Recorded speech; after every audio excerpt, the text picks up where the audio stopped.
আজ গোটা পশ্চিমবঙ্গে পরিষ্কার আকাশ, শুষ্ক আবহাওয়া। কাল থেকে বৃষ্টির সম্ভাবনা মেদিনীপুর, ঝাড়গ্রাম, দক্ষিণ চব্বিশ পরগনা, হাওড়া, হুগলি এবং পরশুদিন বৃষ্টিটা বেড়ে স্প্রেড করবে নর্থ এবং সাউথের দিকে। 14 তারিখ কলকাতা সহ একাধিক জায়গায় বৃষ্টি। 15 তারিখ থেকে আবারও শুষ্ক আবহাওয়া, অর্থাৎ আগামী 3 দিন দক্ষিণবঙ্গের বৃষ্টির সম্ভাবনার কথা জানালেন আবহাওয়া বিভাগের পূর্বাঞ্চলীয় অধিকর্তা সোমনাথ দত্ত। তিনি বলেন, এই বৃষ্টিপাতের কারণ হলো আগামীকাল একটি বে অফ বেঙ্গল অ্যান্টিসাইক্লোন তৈরি হয়েছে আর ময়েশ্চারগুলো সাথে বেঙ্গল প্রবেশ করছে। তার ফলে বৃষ্টিপাতের সম্ভাবনা। তাপমাত্রা দক্ষিণবঙ্গের জন্য সর্বোচ্চ 32 ডিগ্রি কাছাকাছি থাকবে এবং পুরুলিয়া সাইটে 34 ডিগ্রি কাছাকাছি থাকার সম্ভাবনা। অর্থাৎ এই বৃষ্টির ফলে তাপমাত্রা কমার খুব একটা সম্ভাবনা নেই। আগামী কয়েকদিন আজকেরটা ঠিক আছে, আকাশ পরিষ্কার, গোটা পশ্চিমবঙ্গ শুষ্ক। তবে কালকে বৃষ্টি হবে, আইসোলেটেড প্লেসে বৃষ্টি হবে কালকে আপনার মেদিনীপুর, ঝাড়গ্রাম, দক্ষিণ চব্বিশ পরগনা, হাওড়া, হুগলি। এবং পরশু দিন বৃষ্টিটা একটু স্প্রেড হবে নর্থের দিকে, আর সাউথের দিকে বৃষ্টিটা আপনার স্পেশিয়াল কভারেজটা একটু বেড়ে যাবে, ওটা হয়ে যাবে স্ক্যাটার্ড।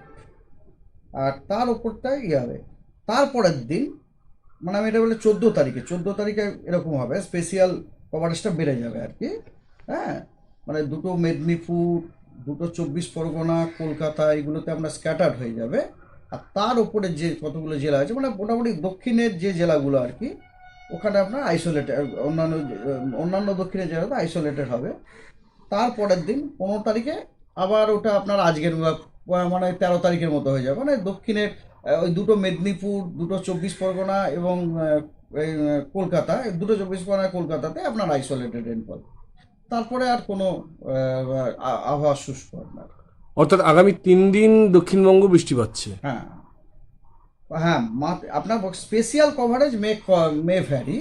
ধরুন কালকে হয়তো 25% দক্ষিণবঙ্গ, মানে একদমই দক্ষিণবঙ্গের কথা আমি বলছি, মানে চব্বিশ পরগনা যেখানে আমরাও এফেক্টেড আর কি, চব্বিশ পরগনা, মেদিনীপুর, কলকাতা, এগুলোতে আপনার আগামীকাল হয়তো 25% অর লেস এরিয়াতে বৃষ্টি হবে।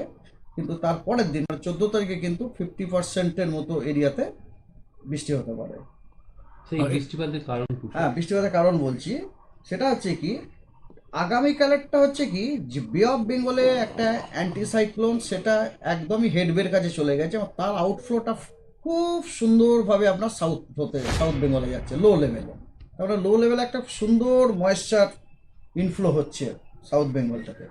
এবং ওখান ওখান থেকে একটা ছোট্ট ট্রাফের মতো গেছে, এটা আপনার একটুখানি ওটা এরমভাবে টিল্ট করেছে, মানে আপনি বলতে পারেন ইট ইজ টিল্টিং টুয়ার্ডস আপনি বলতে পারেন to the south and West, little south West. ফলে একটু লিফটিং মেকানিজমও ওখান থেকে পাচ্ছে আর কি, লিফটিং মেকানিজম পাচ্ছে। এটা হচ্ছে কালকের জন্য। পরশু দিনে কী হচ্ছে, পরশু দিনে ওখানে একটা দক্ষিণবঙ্গের একটা